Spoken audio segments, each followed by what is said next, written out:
তিলপাপাড়া মদিনাতুল উলুম মাদ্রাসায় শিক্ষার্থীদের উৎসাহ ও সাফল্য উদযাপনের লক্ষ্যে এক বর্ণাঢ্য পুরস্কার বিতরণী অনুষ্ঠান অনুষ্ঠিত হয়েছে। এতে 40 দিন তাকবীরে উলার সঙ্গে নামাজ আদায়, সারা বছর নিয়মিত ক্লাসে উপস্থিতি, বেফাকে মেধা তালিকায় স্থান অর্জন সহ মোট 16টি ক্যাটাগরিতে 100 জন শিক্ষার্থীকে পুরস্কৃত করা হয়। বিশেষ আকর্ষণ ছিল 14 জন শিক্ষার্থীর বিনা লোকমায় কোরআন তেলাওয়াত শোনানো।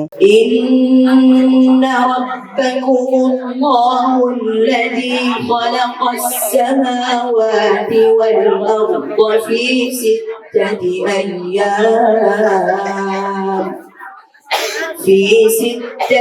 أيام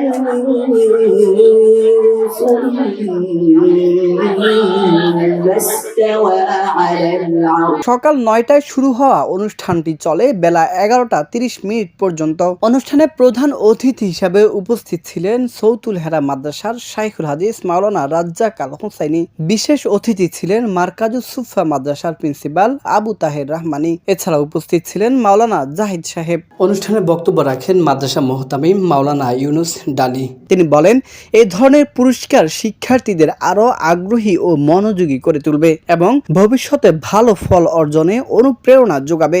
তিনি সকল শিক্ষার্থীর সার্বিক সফলতা কামনা করেন। অনুষ্ঠানটি শিক্ষার্থী, শিক্ষক ও অভিভাবকদের উপস্থিতিতে প্রাণবন্ত পরিবেশে সম্পূর্ণ হয়।